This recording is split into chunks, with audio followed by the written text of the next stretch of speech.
Okay, and we're live. Welcome to Pro-Life Thinking, a podcast that trains you in how to defend the pro-life position effectively and persuasively. I'm your host, Clinton Wilcox, and I'm joined by my co-host, Nathan Apodaca. How are you doing, Nathan? Doing rather well. It's been very windy down here. Yeah, it's been, reasonable here. It's gotten a lot colder. Yeah, it definitely has gotten Yeah, colder. so what's that? It definitely has gotten colder, which is nice. Yeah. Yeah, well, we're here. We're going to be talking to Dr. Watt of the Anscombe Bioethics Center. She has yet to arrive, so we're just going to talk for a little bit, and then we'll bring her on as soon as she logs into the broadcast here. So, yeah, the first thing I wanted to mention is that I have started an account on Patreon. If you're not familiar with Patreon, it's basically a site that allows users and those who consume a particular source of media to help financially support that media. And by becoming a patron, you can actually get perks from the podcast or the YouTube channel, whatever it is that that you're financially contributing to. Now, of course, if you can't afford to contribute, don't feel obligated. This podcast will always remain free. We feel that the information contained here is too important to put it behind a paywall. So, I'm never going to charge for access to the podcast. And, hopefully I won't have to resort to ads, although that's a possibility at some point too. But if you appreciate the content and you want to help us keep it free for everyone, you can feel free to go onto Patreon and become a financial supporter of us. I've got the link in the information under the video here, and it comes with a lot of great perks. You can have your name broadcast on the video, or you can get advanced access to certain projects that this podcast or I myself have been working on. You can get some private training lessons, etc. So if you would like to financially contribute and receive some perks for that, feel free to go on our Patreon at the link provided below. Or if you'd like to contribute financially the more traditional way, you can still contribute on the Life Training Institute podcast. And the advantage of becoming a financial supporter through Life Training Institute is that your donations are tax deductible through them. So just remember to put your name into my account, and they'll put your donation into, or your name in the notes section, and they'll put your donation into my account. So that's kind of exciting. Got the Patreon started for the podcast, and so there's a lot of things that would help toward. So, well, while we're waiting, are there any news articles that we would like to cover? Well, there's one or two news items that I read recently that we can maybe talk about. Probably the most pressing one on my mind has been regarding the embryo that was frozen for 27 years and was implanted, and then the child eventually was able to develop and grow and be born. Right. Yeah, that's brought up a lot of questions for many people on both sides of the aisle regarding abortion and other issues related to prenatal human life. Yeah, let me see if I can find the news article for that. Let's see.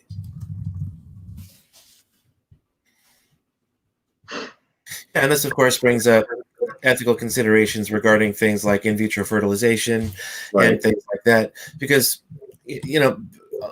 almost all pro-life people would oppose in vitro fertilization if there are excess embryos that are created only to be frozen and destroyed or experimented on, that kind of thing. So most pro-life people would oppose IVF for that reason. I follow certain philosophers and theologians who would actually argue that in vitro fertilization is intrinsically immoral, not just because there are excess embryos that are created and destroyed, but because of other factors, such as the fact that in vitro fertilization actually turns children into commodities, into property. And so, of course, we know that treating people as property is wrong, because number one, you're violating their inherent dignity as human beings by treating them as property. And number two, if you approach it from a more Kantian point of view, you're not treating those embryos conceived as ends in themselves. You're treating them as merely a means to an end, a means to the end of providing children for yourself. And so if a couple is infertile, the need and desire to want to create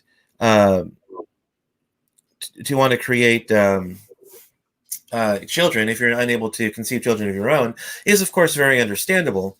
But we have to remember that we have to pursue ethical means of fertility treatments. And so treating children as merely a means to an end, or treating them as property, of course, is not an ethical way to treat children, even at the embryo stage. So right. Since in vitro fertilization basically treats children as property, and it treats them as merely a means to an end, not an end unto themselves, a means, that the parents desire to have children. So that's the only reason that they've been conceived. Essentially, the IVF, we would say, is intrinsically immoral. Right. Okay. So that's just a brief discussion of that, and Dr. Watt has actually appeared, so I'm going to add her into the stream. Dr. Watt. Good morning, Dr. Watt. Yes, I'm sorry I'm late. I had a call just before I came on. So. Oh no, that's perfectly fine. We had a few things to talk about, until you got here, so we're good there. Okay, so I'm going to give an introduction for Helen, and then we'll move on from there. So our guest for today, as you see on your screen, is Dr. Helen Watt. Now, Dr. Helen Watt is Senior Research Fellow of the Anscombe Bioethics Center and a Research Fellow of Blackfriars Hall, Oxford. She is the author of The Ethics of Pregnancy, Abortion, and Childbirth from 2016 and Life and Death in Healthcare Ethics, a short introduction from 2000, and the editor of several books, including Cooperation, Complicity, and Conscience in 2006. Helen, welcome to the show. Thank you. I think you have the distinction of being our first guest from across the pond. Oh, is that right? Yeah, that's true. Many people to interview in the US, so yes, I'm very honoured.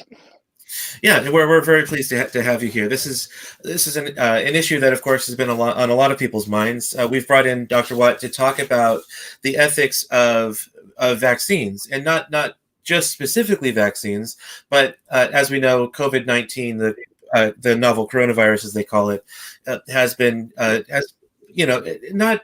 I don't know if devastating is really the right word, but there have been a lot of deaths and a lot of nasty side effects that come around with COVID-19. And so the United States government has, or I don't know if, I'm not sure if other countries' governments have been involved or not as well, but we know that there have been two companies, Pfizer and Moderna, who have actually developed a vaccine. They sort of they called it Operation Warp Speed, in that they basically put that as a high priority to develop a vaccine for this virus. And so Pfizer has developed a vaccine which, at last I heard, is 95% effective. And I think Moderna recently came out and said that while it was 95% effective, it's now essentially 100% effective. So these vaccines are coming down, which will help prevent us from contracting coronavirus, but that leads to ethical issues because evidently they used cells from a previously aborted fetus in the development of the vaccines. So that, of course, raises the question in a lot of pro-life people's minds: is it ethical to take a vaccine that used fetal cells in the construction of that vaccine? So we brought Dr. Helen Watt on to talk about the ethics of taking that vaccine. And now we also do have her book. See, I've got a copy of it here. If you're looking for a last-minute Christmas gift, that will probably be a good one. And if there's time at the end, we definitely want to spend a few minutes talking about the book too. But we want to talk primarily about the vaccine. And if we do get live listeners, then of course you're more than welcome to comment and ask questions of Dr. Watt. And we'll ask those questions of her and post it here on the the video portion here. But if you're not able to listen live, then of course the video will be available for watching on YouTube, and it will also be available on our audio only podcast. We'll extract the audio from this and put it on the podcast as well. Okay, so Helen, the first question that I like to ask all of our guests, which is just kind of a get to know you question, is why are you pro-life? What was your journey into becoming pro-life? I think I always have been, really. It always made sense logically to me. I mean, I've learnt a lot more about the pro-life position, as I've got older, but I can't remember a time I wasn't pro-life. I mean, my parents were pro-life, so it was natural for me to be pro-life. Okay, what was it that that kind of led for you to desire to go into bioethics as a field of specialty? Well, to be honest, it happened quite naturally. I mean, I got a scholarship to go to Edinburgh University, and my PhD thesis was on the origin of persons. So when does a person begin?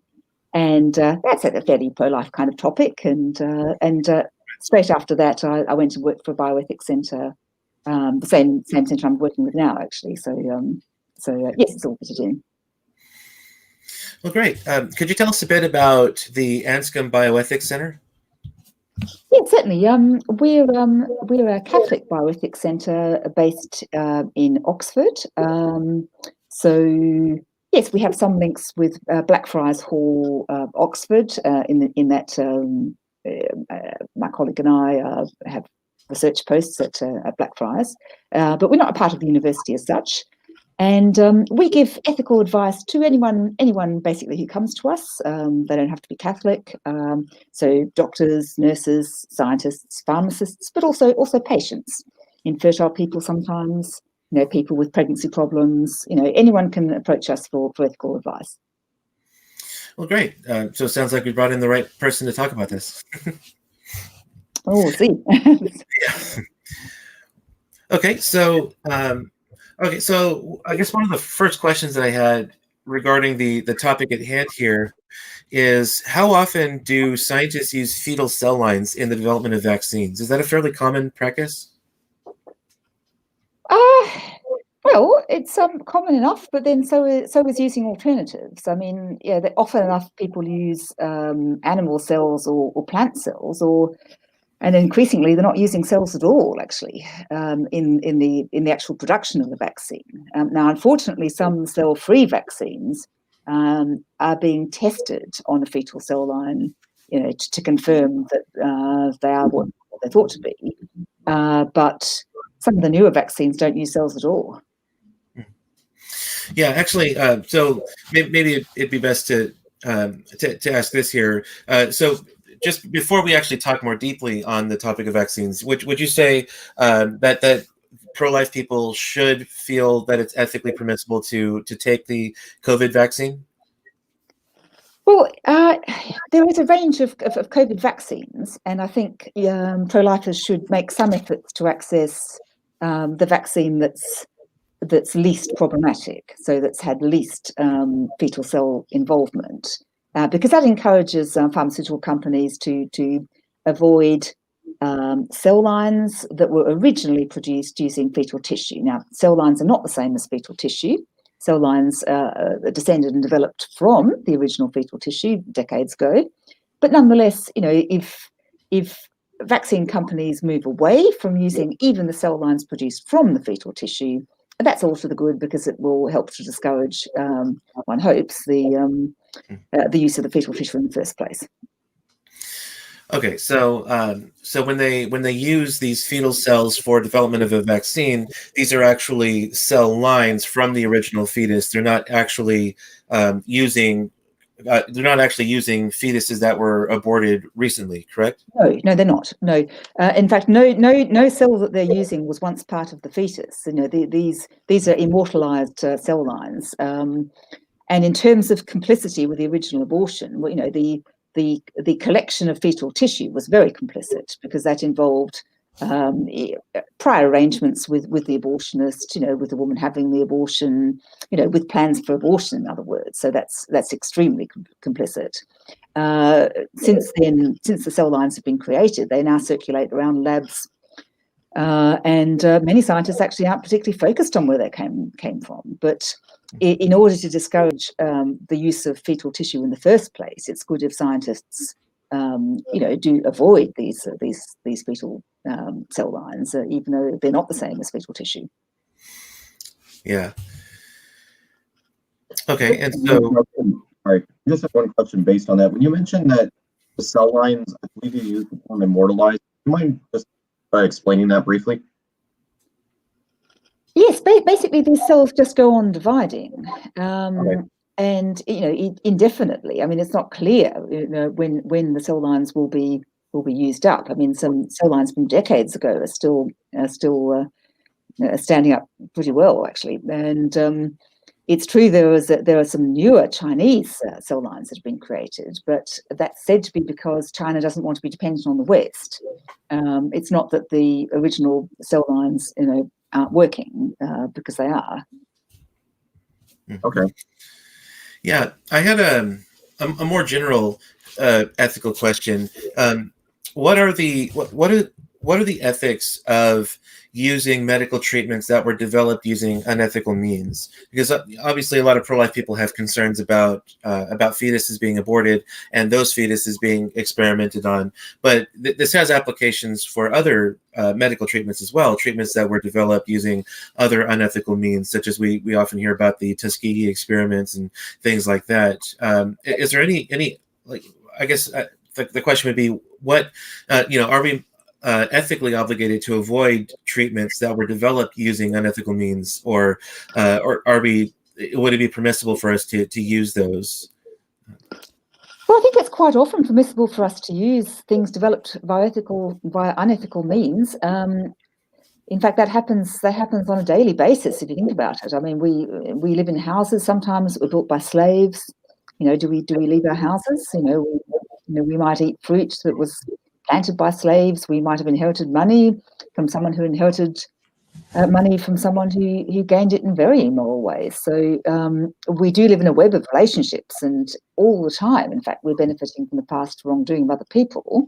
That doesn't mean it's always right to do that. You do have to think about the messages you give out, and sometimes there'll be a good enough reason to take the risk of giving out bad messages, and sometimes they won't. So it's really a judgment call for people to make. Okay, yeah, that's a good point. I actually hadn't considered it from that point of view before.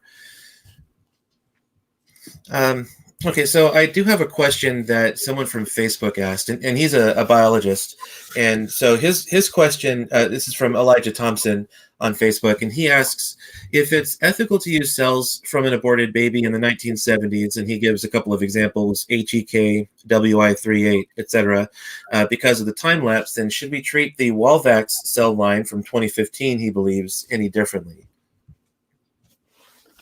Well, first of all, the HEK cell line, it's not entirely clear that it came from abortion, actually. That's a cell line where the origins are a bit murky, and it's not clear whether it was from a spontaneously aborted, i.e. miscarried fetus, or whether it was from a deliberately aborted fetus. And now, sadly, it may well have been from a deliberately aborted fetus, but with that particular cell line, it's not entirely clear. I do think in the case of a recent abuse, there's more reason to protest, to avoid it. Not least because the number of hands it's been through is likely to be less. I mean, as I say, these cell lines from these older cell lines have been circulating very widely in labs, whereas a newly created cell line that you have to apply to the company for, that creates a worse message, I think. Mm. Yeah, so the two companies that I've heard of doing vaccines for COVID are Pfizer and Moderna. I'm not sure if there are any other companies. Those are just the two that I've heard in the news. You mentioned earlier about how pro-life people should seek out the most ethical vaccine that would be available. What do you think one of those two would be permissible, or is there another vaccine that's been developed that you think pro-life people should should look into accepting when it becomes available? Well, actually, I'd urge everyone to go to the website of the Charlotte Lozier Institute and look at a chart they've got, which is an updated chart on the various vaccines and the extent of, if any, of involvement of a fetal cell line. For example, there is a vaccine called CureVac, which is become available in Europe, and CureVac apparently made no use of a fetal cell line. Not in the design, not in the production, and not in the final testing stage either. Now, with Pfizer and Moderna, they certainly did use a fetal cell line in the testing stage, but not in the actual production of the vaccine, because these are cell-free vaccines. So yes, I mean, just see what's available. I'm not saying people have to fly halfway around the world or anything like that, but see what is available and look at the chart. And if one thing people could do actually is look at the companies which haven't yet used a test involving a fetal cell line, write to the company and ask them not to, because these companies are still producing vaccines. There's a number of candidates out there. All right, yeah. So I'll go ahead and look up that chart from the Charlotte Lozier Institute and put it in the show notes, so that anyone who watches or listens would be able to have an easy access to that site. So I'll do that after our broadcast here. So, sorry, no, go ahead. Would there be any other ways that somebody who is interested in digging a little deeper would be able to, I guess, find out if fetal cell lines were used in a particular vaccine? Do the companies that produce the vaccines produce the research in a way that's easy to find? Well, it might not be entirely easy to find, but it might be easier, oddly enough, with these new vaccines. I'm not sure. I mean, one thing to look out for is the phrase human diploid, actually. The phrase human diploid will often refer to a fetal cell line. As I say, I mean, it could be a cell line from miscarriage, conceivably. Okay. Yes, look for the phrase human diploid and maybe write to the company, because that makes the company think people care about this. We should be thinking about this for the future. Okay. Yeah, so the vaccines that I've been hearing about, they've been saying that they are mRNA vaccines as opposed to the vaccines that we're usually used to receiving.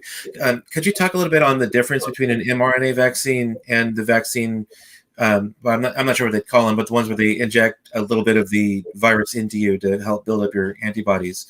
Could you maybe talk a little bit about the difference between those two kinds, so we know what to expect from receiving an mRNA vaccine?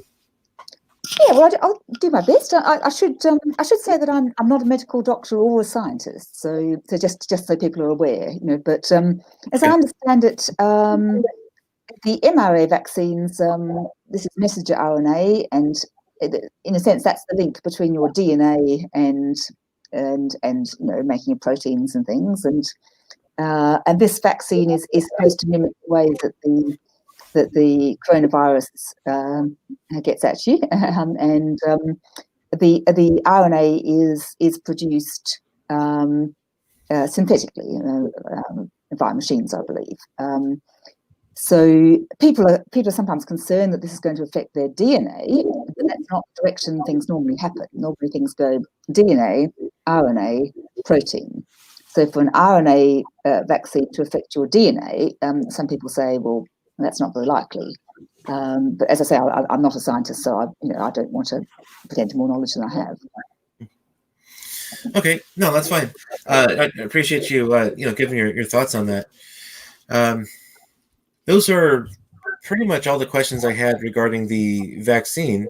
Usually a lot of time our guests are a lot more wordy with their responses, but you've been very succinct. So did you have any other questions regarding the vaccine, Nathan?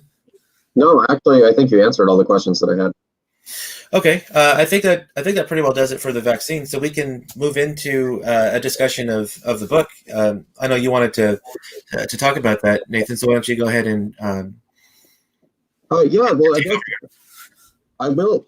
I will just mention, I think it is probably one of the best books on issues, not just of abortion, but also other bioethics issues related to pregnancy and reproduction that I've ever read. Oh, thank you. This is really kind of you. Yeah, it's one that I definitely recommend it to everybody. In fact, actually, I think I gave Clinton his copy, if I remember correctly.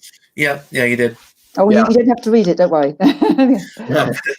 Yeah. Oh no, actually, it's right up my alley because I've actually done a little bit of publishing in I published in a peer reviewed journal, and I have another one out for review right now. And so this is definitely something that that is kind of my job requirement, is to keep up with the academic discussion on abortion and pregnancy and those kinds of things. So yeah, it's a very helpful resource. Oh, well, thank you. Yeah, so I guess we could just go through the book chapter by chapter, or just topic by topic, since you do cover several topics in the book. I guess the first question would just be, what led you to write the book? What was your inspiration for it? Well, I've written sort of bits and pieces on pregnancy issues before, but I wanted to bring it all together really into the one book. So not just abortion, but things like IVF and embryo adoption and surrogacy and that kind of thing. And I wanted to look at the pregnancy relationship. So, not just the rights of the unborn child, though those are very important, but also what pregnancy means for the woman as the custodian of the pregnancy, of the unborn child, pregnancy as a maternal relationship. So just exploring some of those issues, because I think sometimes in the pro-life community, we can treat pregnancy too much as if the baby were outside the woman, and Right. and forget to see how unique this relationship is, really. Right. Yeah, I really liked how you took it and you said, looking at the spousal pregnancy, the relationship of husband and wife, or just mother and father in relation to pregnancy, or the maternal pregnancy, the relationship between mother and child. And then you also talk about I believe it's the neighborly pregnancy, and you respond to the arguments of Judith Jarvis Thompson and David Boonin regarding bodily autonomy. Could we possibly just summarize that real quick, if it's possible? Yes, certainly. Basically, after looking at the idea that the unborn, in the first chapter, the idea that the unborn child isn't a person at all, I then move into the idea that, okay, let's say it's a person, but why do you have to support this person? Why do you have to let your body be used this way for 9 months? And yes, I mean, and those of us who've read philosophy, we're aware of this famous example of the violinist. So you're kidnapped, you're connected to a violinist, you're expected to support this violinist, via this tube to your kidneys for 9 months. Do you really have to do that, and so on? And yes, I'm just looking at the differences between that kind of sci-fi scenario and pregnancy, which is something from which we've all benefited. Something which is not a technical kind of process, but something that's a very physiological process, something that your body's meant to do, something that's not a connection stranger to stranger, as the violinist case is, but a connection, I would say mother to child. So yes, just looking at why you have to support the unborn child, at whether you're being a free rider, if you yourself benefit from this sort of universally needed mother-child relationship, why you're being a free rider, if then you refuse to offer that yourself, if you find yourself in the position of supporting your own unborn child. And yes, basically the things that make pregnancy the kind of relationship it is. Right. Yeah. So perhaps for any listeners who may not be familiar with the book, perhaps a quick overview would be helpful to facilitate understanding. The book really talks about the various types of pregnancy that a woman may have. You title it, for example, chapter 1 is the unipersonal pregnancy. Then you have the neighborly pregnancy, the maternal pregnancy, and the spousal pregnancy. And each of these types of pregnancy that you talk about in the book, that's really meant to look at each individual relationship that she has, the relationship of herself to her own body, the interpersonal pregnancy, then the relationship of the woman to the child, then the relationship of the woman to her spouse, etc. Is that kind of correct as the overview to the book, or is there Yes, more? I suppose different approaches, not just different dimensions of pregnancy, though the later chapters are more about that, but also different approaches to pregnancy. Because the unipersonal pregnancy is, you're the only person there, this is all completely your decision. So the idea that the baby is part of you would be a unipersonal type approach to pregnancy. And I'm moving away from that. I'm saying, well, no, the baby isn't a part of you. The baby is a human being. A human being is a bodily kind of being. This is another human being whom you're supporting. And then you move on to is it just another neighbour then? Are you supporting a neighbour? How close a neighbour?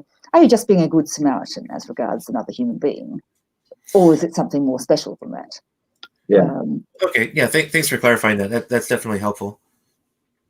And I definitely think that is a very, at least as far as I've seen in the academic literature, that is a very unique perspective. But I think it's also one of the most common sense perspectives. I mean, when somebody finds out they're pregnant, I mean, we celebrate with them. We're excited for them, because I think we do see that maternal relationship there. We see something very beautiful between the relationship of mother and child. I mean, it almost seems strange just to think about it. It's like, oh, well, they're no more than my relationship to my neighbor. It's like, no, we actually do see that relationship there. And that's why we get so excited when somebody says they are going to have a baby. In the discussion of the book, you do respond to a number of the common objections, even a lot of street level objections that are very popular right now. I think probably the most popular is abortion is a form of healthcare. And you do respond to that in the book. Would you mind just possibly explaining your response? Well, yes. I mean, I suppose if pregnancy is a disease, then abortion is healthcare. But pregnancy is not a disease, and most people will admit that. I mean, it really isn't. I mean, pregnancy can involve complications, but certainly normal uterine pregnancy is not a disease itself. The difficult issue is, of course, when you have these complications, what to do about pregnancies that do threaten life and health, and how to manage those pregnancies in a way that's, completely respectful of the woman and the unborn child, and the relationship that they have. And one thing I aim to do is to move beyond the idea that only if you're intending death is the dissolution of the pregnancy relationship before viability, the deliberate dissolution, something that you need to avoid, even in crisis situations. I'm saying you have to go beyond that, and respect for the unborn child's body and respect for the pregnancy relationship goes beyond intending the unborn child's death. And so there's some discussion of the principle of double effect. Where you do one thing that has the side effect of harming another human being, and so forth, and just looking at those issues, because most pregnancy is uncomplicated, but there are these high risk pregnancies, and we do have to know what to say when we're face to face with that situation. Yeah, and we definitely appreciate your point of view on this too, because obviously, Nathan and I are both men, and that's kind of an aspect of the abortion discussion where, obviously it would be a logical fallacy to say that because Nathan and I are men, we can't talk about abortion or we can't defend the rights of the unborn. But, rather than someone like Nathan or me talking about what a pregnancy is like, because we can only read, secondhand accounts from other women who've been pregnant, it helps to hear the perspective of a woman talking about pregnancy and the ethical ramifications of it. So, we definitely appreciate your thoughts on that and the books you've written as well. I was actually kind of curious. The Anscombe Bioethics Center, is that named for Elizabeth Anscombe? It is, yes. No, it is. In fact, our first director was her son-in-law. So yes, there's a family relationship as well. So yeah. So would you consider yourself a Thomist? Yeah, no, I would. Okay. Yes, Aristotelian Thomist kind of approach. So yes, I mean, it will be very much about human flourishing. What makes human beings flourish. It will be about choices. What are you actually choosing? It will be about the virtues. What helps to fulfill you morally. Yes, in fact, I'm very interested in action theory. So what are you intending when you're acting, and also, is there anything else that can be morally conclusive apart from your intentions? I mean, and I think there is. I mean, a colleague and I have worked on what my colleague calls unintended morally determinative aspects of a choice, and I think that's something worth thinking about as well. Oh, great! Yeah, I consider myself a Thomist too. So I'm glad to have I'm just glad that that there are other Thomists here to expound these kinds of ideas. Go ahead and continue on here, Nathan. Yeah. So I guess just one other argument from the book related to abortion that I wanted to address. It is kind of, I think if I remember correctly, it's in the category of the neighborly pregnancy. And this is an argument that I'm hearing more and more lately. It's almost a newer rendition of the bodily rights argument, is that, well, I don't have a right to, let me rephrase that. Nobody has the right to force me to be pregnant. That's a common talking point that I am hearing. Now, obviously, it's just an assertion. That's not even a very developed argument, but I have had conversations with people, and I'm even starting to see this more on the academic side, where people say, well, nobody has a right to force someone else to be pregnant. And obviously, right off the bat, we know that's not what we're doing here. Is pro-lifers aren't going out and holding somebody down and making them become pregnant. Yes. I mean, it hasn't even crossed anybody's mind. It's a completely ridiculous notion. But at the same time, there is this idea that I have a right to not be pregnant anymore. Nobody has a right to require me to give birth.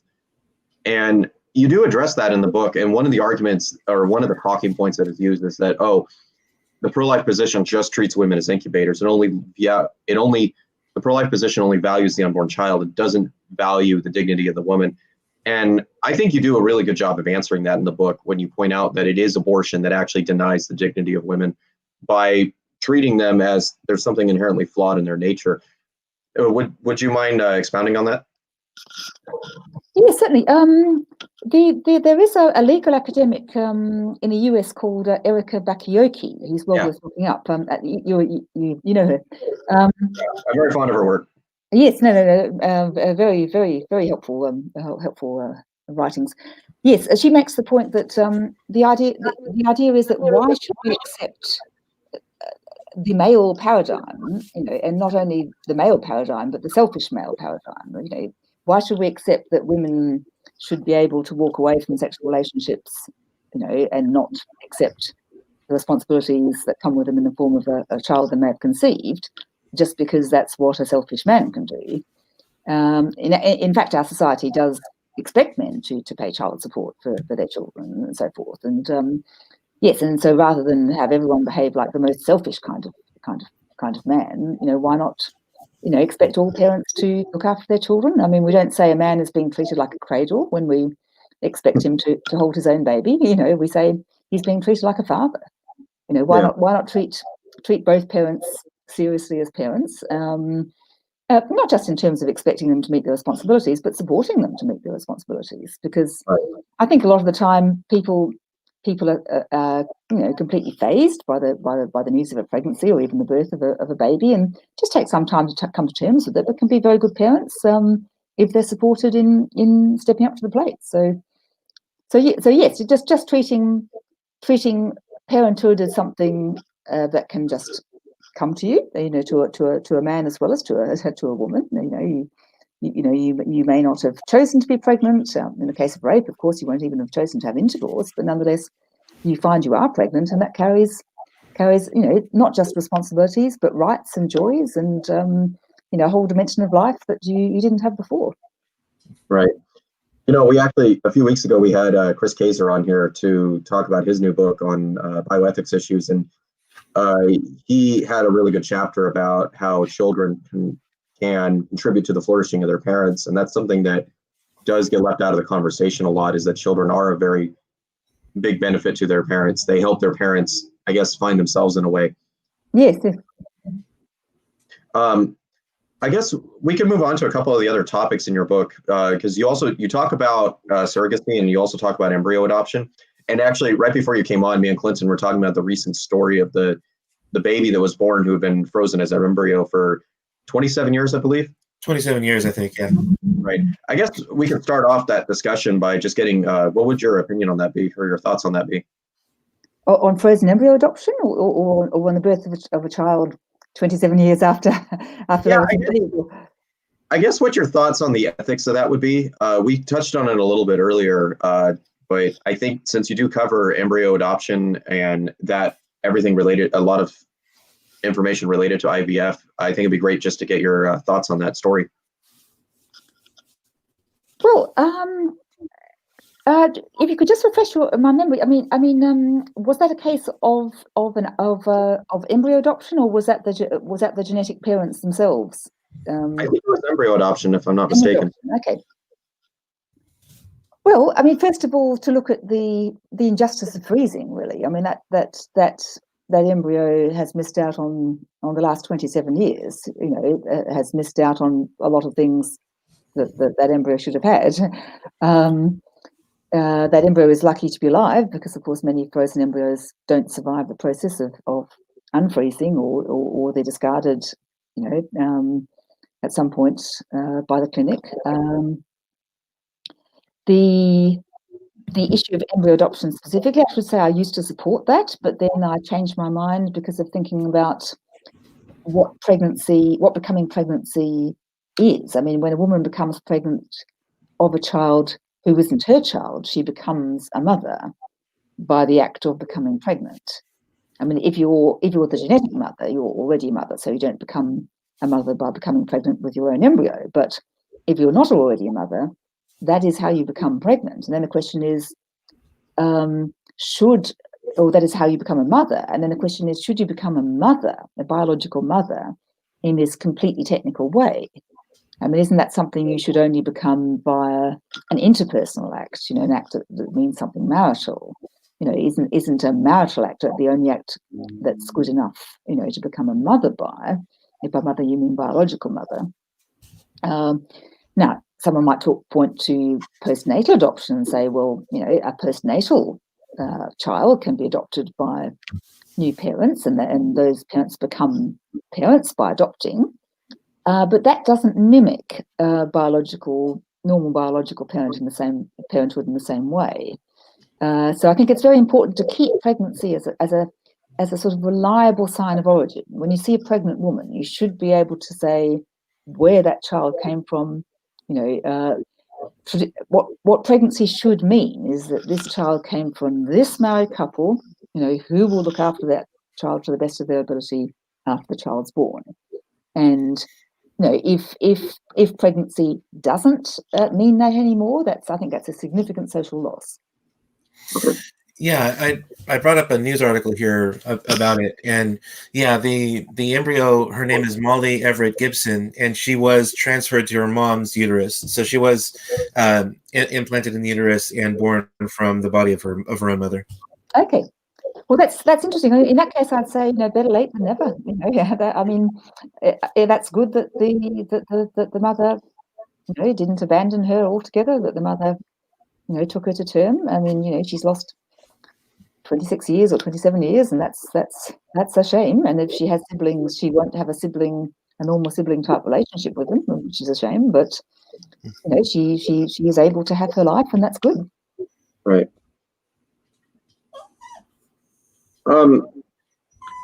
Clinton, did you have any other questions? No, I'm pretty good on everything here. All right. I guess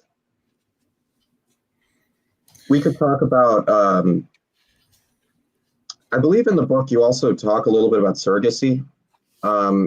Would you mind just that is an issue that a lot of prolifers, even I've noticed, are somewhat divided on, is the ethics of surrogacy. Would you mind just giving us an overview of your views on the ethics of surrogacy? No, not at all. I think the issue here again is the meaning of pregnancy. Is pregnancy just babysitting, or is pregnancy about motherhood? and if so, should you be becoming effectively a mother of a child you have no intention of looking after when it's born? If you become pregnant, of a child you're not intending to look after, of a child who's not originally your child, then pregnancy is being treated as if it were just another way of supporting a child, and I think many of us think that's wrong, because many of us think it's wrong to take a child from a surrogate mother who doesn't want to relinquish that child. Right. Many of us think if the surrogate says, no, I've changed my mind, no, I want this child, you can have your money, I want this child, I want to bring up this child. Many of us think it would be very wrong to take the child from that woman, because she is a kind of mother. I mean, she might not be a genetic mother, but she is a gestational mother, because motherhood, unlike fatherhood, has this extra dimension, this gestational dimension.